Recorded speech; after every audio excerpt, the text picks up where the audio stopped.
noches a todas y a todas. La primera vez que aplauden antes de hablar, cosa que es magnífico. En primer lugar, agradeceros a todos y a todas la asistencia y al Ayuntamiento por ceder este magnífico espacio y al Círculo. ¿Se escucha? ¿Sí? Y al Círculo de Vélez Málaga y en concreto a Mari Carmen, que no sé su cara, no lo conozco, solo sé que me asalta en el Telegram a altas horas de la noche y me persiguió hasta que consiguió que pudiéramos cuadrar la fecha. Me dijo que su mamá estaba malita y que iba a ser muy difícil que pudiera venir, así que bueno, pues un abrazo para ella y en los mejores deseos de recuperación para la madre. O para su madre, ¿verdad? Que está mal. Sí. Luego, yo no suelo utilizar mucho el PowerPoint, pero como estos temas son un poco complicados, no, los economistas, como no podemos ser profundos, tratamos de ser oscuros, hablamos en un lenguaje en el que nadie entiende y de esa manera conseguimos que parezca que sabemos de cosas que son muy difíciles y me parece que no lo son. Pero en las últimas, pues este periodo en los que tanto Nacho Álvarez Peralta como yo mismo, que somos los responsables del área de economía en el Consejo Ciudadano y los responsables del análisis de la parte económica y de la recopilación de las propuestas programáticas de cara al cierre del programa, que sabéis que estamos tratando de que se cierre cuanto antes, porque yo creo que porque es necesario. Pues hemos hecho algunas presentaciones, hemos hecho decenas de presentaciones por todos sitios ya, y algunos de estos PowerPoint pues son los que nos sirven de soporte. No os asustéis por las gráficas y demás, simplemente me servirán para señalar o para que leáis las líneas de tendencia y poco más, ¿no? Lo que me sirve es esencialmente para llevar el soporte de la discusión o de la intervención. El sentido de la charla es básicamente el que contaba José María. Tratar de trasladaros cuál es el análisis que hemos hecho de la situación económica que nos ha traído hasta aquí, pero eso vamos a pasar muy rápido porque ya casi es prehistoria económica de hablar de qué nos trajo hasta aquí. Pero para poner de relieve que lo que nos trajo hasta aquí estaba preñado de desequilibrios estructurales, que la crisis lo único que ha hecho es acentuarlos. Y que en concreto en este momento en el que se empieza, Rajoy no se quita de la boca la palabra recuperación, lo que hay es una falsa recuperación, una recuperación que presenta unas características muy débiles, con unos cimientos muy débiles, y que en absoluto se deben a la acción de gobierno, sino que se deben a factores externos que han facilitado el que estemos en estas circunstancias. Por lo tanto, lo que vamos a hacer es tratar de poner de relieve cuáles eran esos déficits estructurales, en la charla tratar de poner de relieve cuáles eran esos déficits estructurales, para ver cómo se siguen manteniendo, incluso en estos presuntos meses de recuperación, porque todavía no llevamos ni un año, y cuáles son las líneas desde las que creemos que se debe intervenir sobre esos distintos déficits para tratar de resolverlas. ¿Qué líneas que a su vez tendrán concreción programática a partir del programa que se está elaborando, planteando y sometiendo a la discusión y luego a la votación de los simpatizantes de Podemos a través de las distintas asambleas virtuales que existen, ¿no? Voy rápido con eso. Los contenidos, como los veis ahí, pues eran un par de láminas muy rápidas para hablar de los años dorados de la economía española, que fueron los años en los que, como los años que vivimos por encima de nuestras posibilidades, ¿no? Sería el título de la película. Luego llegaron los años oscuros de la austeridad, los años en donde descubrimos que no éramos tan ricos, ni tan altos, ni tan rubios, ni tan guapos como nos habían hecho creer. Luego el resultado porque es el resultado de lo que justo en estos momentos está en discusión en la Comisión Europea. Ayer hubo una bronca de la Comisión Europea entre la posición de Moscovici, el comisario de Economía, y la propia Comisión, diciendo a cuenta de los presupuestos españoles. Y la discusión esencialmente es que Europa nos quiere poner como como ejemplo de lo bien que se pueden hacer las cosas empobreciendo al pueblo, y lo que hay es un problema de credibilidad acerca de los presupuestos españoles, unos presupuestos que nadie se cree, porque es imposible que las cosas vayan a ir tan bien como aparecen reflejados en esos presupuestos. Hay una sobreestimación del crecimiento económico, es decir, ellos dicen que vamos a crecer mucho más de lo que decimos nosotros, pero no solo decimos nosotros, sino que lo dicen los principales centros de investigación de los estudios de los bancos o de las instituciones financieras internacionales, y luego se han inventado unos niveles de ingresos fiscales que van a hacer que abundaremos en la abundancia cuando es altamente improbable que eso ocurra. Y es lo que está en tela de juicio, ¿no? El cuestionar no tanto los números, sino si efectivamente podemos seguir siendo ofrecidos como milagro de la austeridad, de las políticas de austeridad, lo que se llama la austeridad expansiva, una contradicción en los términos, algo que te lleva a decrecer, de repente te parece que te hace crecer, pero es pura propaganda, y que, insisto, está en discusión en estos momentos. Luego hablamos de los retos que tenemos por delante, y a eso nos referimos con la cuestión de los déficits estructurales que se han ido agravando durante la crisis y que no han tenido ningún tipo de intervención por parte del gobierno tratando de solventarlos. Al contrario, todas las intervenciones lo que han hecho es agravar algunos de ellos, especialmente desigualdad, flexibilización extrema del mercado de trabajo con consecuencias nefastas para los trabajadores. Y luego la agenda de política económica de Podemos, en el sentido de cuáles son las líneas de intervención sin concreción programática, más allá de alguna concreta, pero que en cualquier caso estarán sometidas insisto, a la discusión, que siguen estando sometidas a la discusión y al debate político. Voy con ello.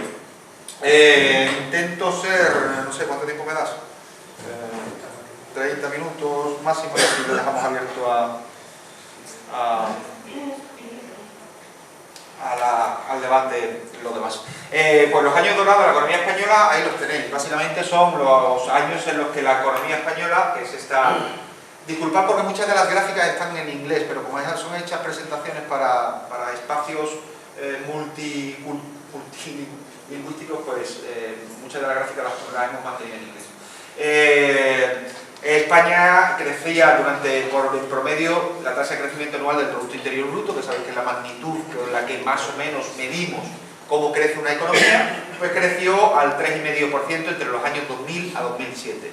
Mientras que nosotros crecíamos al 3,5%, gracias esencialmente a lo que vamos a ver ahora, pero que fue la entrada de capitales para financiar la burbuja inmobiliaria que todos y todas conocemos también, pues economías como la alemana crecían, que es esta de aquí, crecían a un poquito más del 1,5%, economías como la francesa, no llegaba superaba un poquito al 2%, la holandesa, que también sufrió una potente crisis inmobiliaria, pero de otra naturaleza que la nuestra, también creció un poquito por encima del 2%, Italia se mantenía como el nivel alemán, y la media de la eurozona, que es esta de aquí, esta barrita, no llegaba al 2, ya se situaba en torno al 2,2, es decir, teníamos un crecimiento de más de un punto, casi 1,5 puntos por encima de la media de todas las economías de la eurozona. Casos muy similares a lo que ocurría en la economía griega y a la economía irlandesa, que eran las economías donde había burbujas inmobiliarias. Eso tiene esencialmente una explicación. La explicación es que durante esos años y desde la entrada, ¿aquí se ve la flechita? Sí, ¿no? Desde la entrada de la creación del euro, lo que vamos a ver es cómo los capitales, y esto es muy rápido porque se ha contado 100.000 veces, los capitales del centro europeo, donde las tasas de rentabilidad y los niveles de beneficio eran más bajos que en la periferia europea, fueron saliendo de ese centro y fueron entrando a las economías periféricas. Y al entrar a las economías periféricas como la española, sirvieron para que la banca, que era a través de donde se canalizaba la banca española, pedía préstamos a la banca, por decirlo en términos coloquiales, a la banca de los países centrales, austriaca, alemana, etcétera, etcétera, y los colocaban en los capitales, en el sector fundamentalmente inmobiliario español. Eso se tradujo en una subida muy abrupta de las entradas de capitales, que se ha ido manteniendo hasta más o menos el año que se ha ido manteniendo hasta el año 2011. Aunque ya veis cómo a partir del 2007 se rompe un poco la tendencia tan acentuada que había durante esos años. Y que se traduce en el incremento de la deuda de toda la economía española. No voy a entrar en el detalle de las barras, me quedo simplemente, para no abrumaros con detalles, me quedo simplemente en la línea discontinua. La línea discontinua es el incremento del endeudamiento del conjunto del sector privado, es decir, las familias y las empresas no financieras. A eso hay que añadir posteriormente, especialmente a partir del año 2007-2008, que es cuando falta en esa gráfica, el incremento de la deuda del sector privado. Pero si lo que podéis ver es que tanto las empresas no financieras, que son estas barritas de aquí grises, como las familias, que son estas barritas celestes, fueron los que más se endeudaron. Hubo un proceso de canalización, de inducción al endeudamiento. Aquello de lo mejor que te puede pasar en la vida es ir a una hipoteca a 40 años, así que vente aquí que además te regalo una vajilla.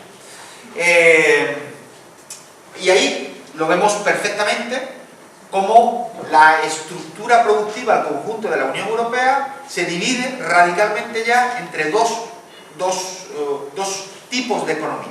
Las economías que crecen gracias a que la deuda aumenta y las economías que crecen gracias a la que la demanda externa aumenta. Al menos en la relación entre países centrales y países periféricos. Es decir, hay economías como la economía alemana, donde el crecimiento, a pesar de que el crecimiento ha sido menor que el español, el crecimiento está estimulado esencialmente por el crecimiento de la demanda externa. ¿Qué es la demanda externa? Exportar mucho. ¿De acuerdo? Son economías donde, frente a un consumo interno más bajo, en términos relativos, lo que hay es un motor muy potente en esa economía, que son las exportaciones. De manera que economías como la alemana y la holandesa o la austríaca tienen un potente mecanismo motor de crecimiento en términos de la demanda externa. Si lo veis, esto es la contribución de la demanda interna al crecimiento, y la roja de al lado es la contribución de la demanda externa, que es superior. Es decir, crecen más porque crecen esencialmente su sector exportador. Mientras que en el caso de la economía española, lo que tenemos es una economía basada en el endeudamiento, con un endeudamiento que permite expandir artificialmente el consumo. Es decir, la gente se endeuda para poder seguir consumiendo más. Y, sin embargo, como al consumir más, y esto es uno de los problemas estructurales de la economía española, cada vez importamos más productos, la contribución del sector exterior a la economía española es menor. Es decir, nosotros somos una economía que compramos más fuera de lo que vendemos fuera. Y eso aporta en términos negativos porque supone salida de renta hacia el exterior.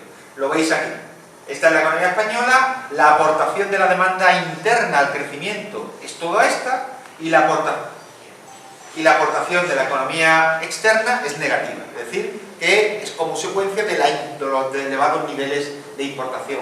Lo mismo ocurre en la economía griega y lo mismo ocurre en la economía irlandesa, las tres economías periféricas donde se producen procesos de endeudamiento acelerado.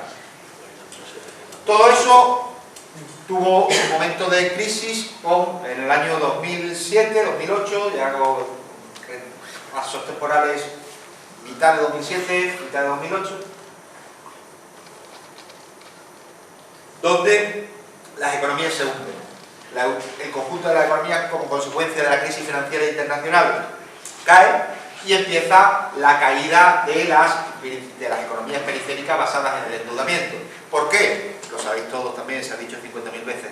En ese momento, cuando se genera la inestabilidad en el sistema financiero internacional, los flujos financieros desaparecen de los mercados, los inversores no se atreven ya a prestarse, y los bancos, el sistema bancario y financiero no se atreven ya a prestarse unos a otros, se paraliza, y eso provoca pues que ese gotero que teníamos en forma de flujos permanentes de ingresos que iban llegando hasta aquí, pues se hunde.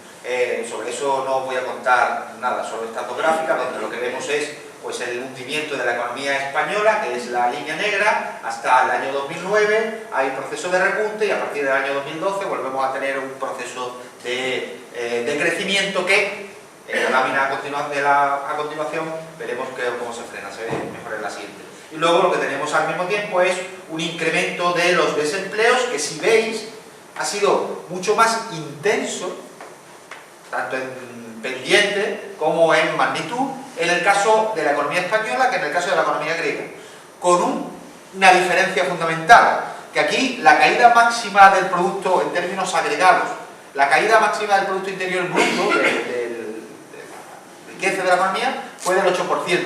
En la economía griega fue del 25%, y sin embargo la economía griega mantuvo unos niveles de desempleo durante unos años un poco más bajos, luego se aceleraron, que la economía española. Es decir, que no me atrevo a pensar qué hubiera ocurrido en la economía española si esa economía se hubiera hundido, si nuestra economía se hubiera hundido al nivel de la economía griega, qué hubiera ocurrido con el empleo.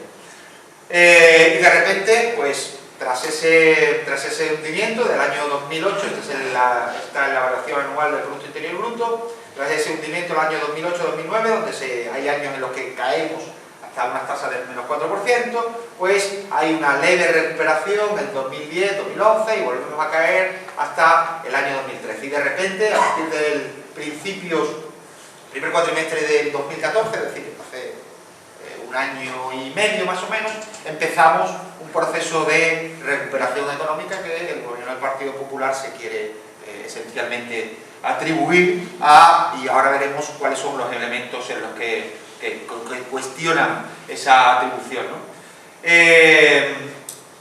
Paso rápidamente sobre esto. Lo que estos indicadores lo que nos muestran es pues, que de alguna manera se empieza a recuperar. En el año 2014 se empieza a recuperar el empleo, empiezan a aumentar los pedidos de la formación de los bienes de capital, es decir,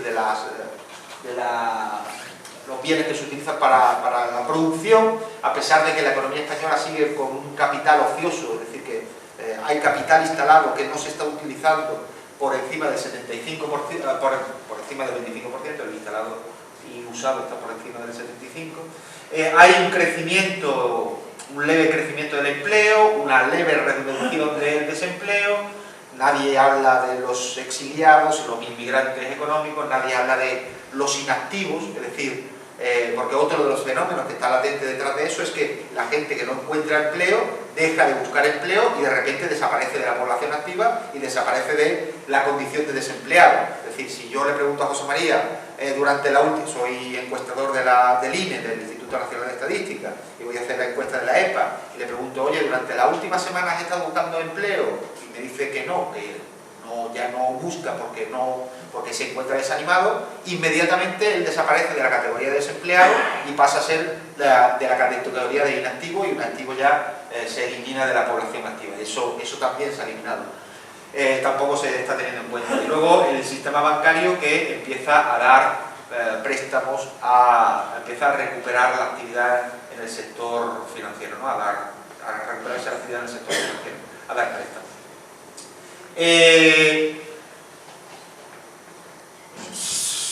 ¿Hay recuperación? Bueno, sí, la hay. La cuestión es, ¿ha sido lo suficientemente intensa para que podamos decir que hemos dejado los efectos de la crisis atrás? No. Si tenemos en cuenta que si pensamos que eso es 100, el año en el que empieza la crisis, el Producto Interior Bruto de la economía española es 100, el año que empieza la crisis, ¿no?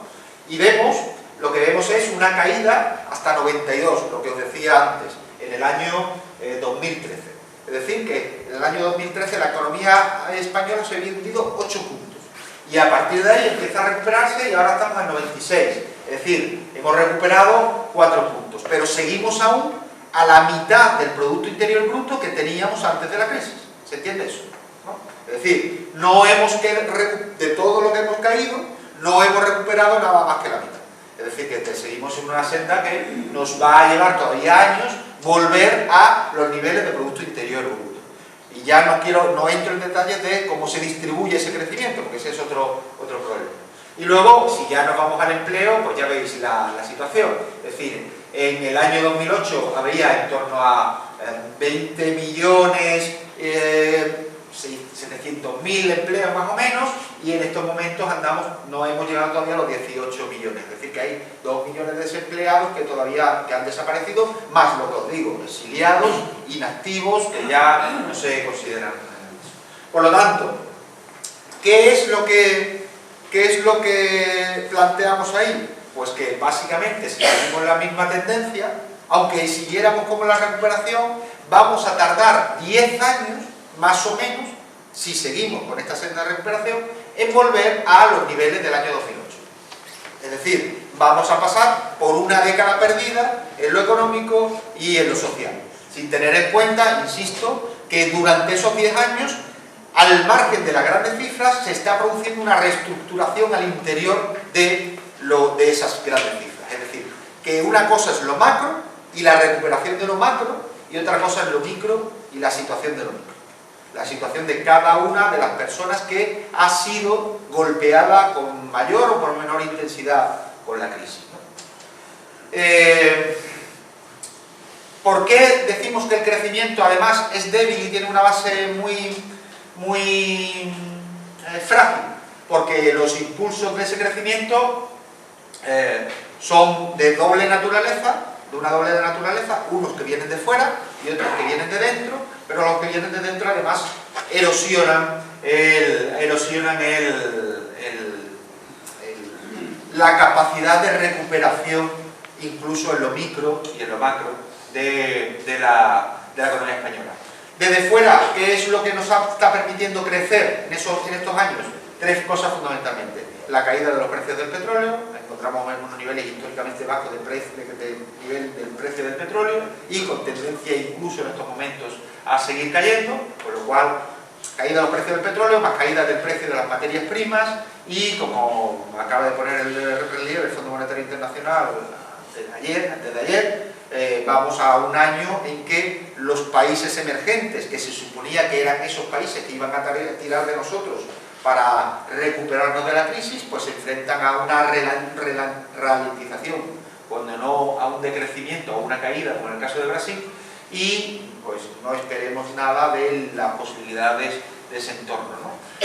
Luego, unos menores tipos de interés, como consecuencia de que el Banco Central Europeo decidió intervenir ya decisivamente en la misma línea que lo había hecho la Reserva Federal en los Estados Unidos varios años antes, con lo cual los Estados Unidos nos llevan varios años de adelanto en la recuperación de la producción y del empleo, y por otro lado la depreciación del euro. Es decir, en el momento en el que el Banco Central Europeo empieza a meter pasta en el sistema, lo que hace es que los tipos de interés han bajado hasta el nivel al 0, no sé si está al 0 o al 0,25, no sé cuánto lo mantuvieron en la última reunión. Eso no significa que el tipo de interés al cual se prestan los bancos, se presta el Banco Central Europeo o está comprando deuda el Banco Central Europeo, sea el tipo de interés al cual los bancos están prestando al sistema, a los particulares, a las empresas y sobre todo a las pequeñas y medianas empresas. Y luego los impulsos internos, ¿no? Y ahí los impulsos internos hay dos cosas. Una, el que está cayendo la tasa de ahorro de los hogares, es decir, que las familias durante los años de crisis empezaron a contraer su gasto para ahorrar en caso de vaya a golpearme en un determinado momento la crisis o me vaya a golpear más la crisis.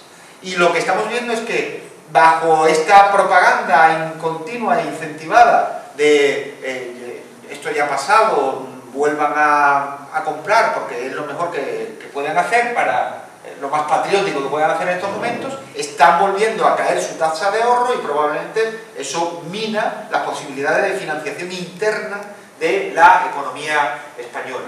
Dos, la reducción de los impuestos del IRPF esencialmente de este año, del gobierno de Rajoy, que ha inyectado de alguna manera más renta disponible en el sistema y que tiene sus efectos, aunque luego a continuación tendrá efectos, como le han dicho en la comisión, que han dicho no creemos lo que va la senda de reducción del déficit que nos están planteando, sobre todo cuando caen los ingresos, tú además los reduces más aprobando una reforma fiscal contra la que se opusieron, y desde Europa, la que nos sentó bien desde Europa, y bueno, pues ahí sigue. Y luego la relajación en la política de austeridad fiscal. Es decir, el que Europa está aprovechando, bueno, pues el contexto complicado que ha sido este año por las elecciones en Grecia, más el contexto de las elecciones en España, más la aparición de movimientos de nacionalistas por un lado en algunos países europeos, en concreto Francia por ejemplo, más la aparición de figuras en estos momentos como en el Reino Unido de Corbyn con propuestas en el sector laborista muy potentes y la reaparición de la izquierda, pues lo que nos encontramos es que hay la Comisión que ha mirado un poco de lado en cuanto a el cumplimiento de los objetivos de déficit que teníamos que haber cumplido este año, y que el Gobierno ha hecho lo contrario que dice que debería estar haciendo. Es decir, su política, es decir, la austeridad nos sacará de la crisis, y lo que nos está sacando de la crisis es que está gastando más, esencialmente. Es decir, que lo que ha habido es un impulso del gasto público, pero no con fines electorales, el que a los funcionarios se les haya recuperado el 25% de la paga extra que quitaron hace no sé cuánto tiempo, no ha tenido nada que ver con que este año haya elecciones en diciembre, ha sido porque tocaba. Por lo tanto, lo que creemos es, por un lado, que el crecimiento es fácil, es frágil, y lo que hay que hacer es tratar de reforzarlo, es decir, que hay que tratar de recuperar los niveles de crecimiento, pero sobre otras bases que no pueden volver a ser la vuelta a burbujas, a la construcción, a la destrucción del patrimonio ecológico y territorial del país, y que los desequilibrios de la economía española persisten. Lo que ha ocurrido es que ha habido unos desequilibrios que han pasado que han cambiado la naturaleza de los desequilibrios. Los desequilibrios que teníamos en los primeros años de la crisis, en los primeros años del enfrentamiento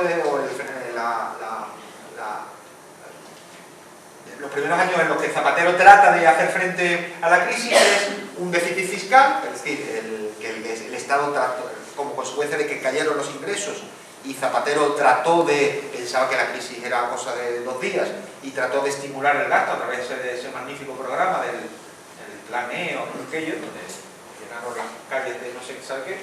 Por otro lado, el déficit externo, es decir, el que tenemos un problema de déficit comercial, vendemos menos de lo que compramos fuera, y eso hay que financiarlo, necesitamos permanentemente financiarlo fuera, y además tenemos una deuda externa de las más altas del mundo, es decir, que gran parte de nuestra deuda está fuera, en manos de extranjeros, no en manos de los propios españoles. Por ejemplo, en Japón ocurre exactamente lo contrario, es decir, que la deuda está en manos de tenedores nacionales, y eso permite que las rentas de la deuda al menos queden al interior del país. No, en el caso de España lo que hay es una fuga de renta todos los años de forma permanente hacia afuera. Y luego un excesivo endeudamiento privado.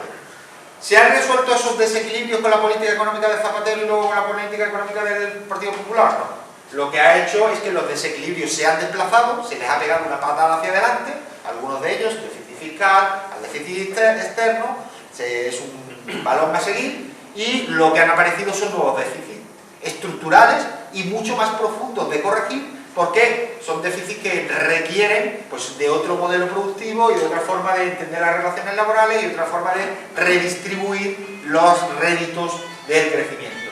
¿Cuáles son esos nuevos desequilibrios? Pues esencialmente el desempleo, siendo como es la economía española una economía a la que le cuesta mucho crear empleo. En segundo lugar, la desigualdad, es decir, nos hemos situado a la cabeza de Europa, somos el segundo país de Europa en términos de desigualdad, lo que hace que se haya polarizado de cada vez más la sociedad, la distribución de la renta en este país. En tercer lugar, al endeudamiento privado hemos venido a sumar la deuda pública, el endeudamiento público, como consecuencia esencialmente de que el Estado ha tenido una fuerte reducción en sus niveles de ingresos,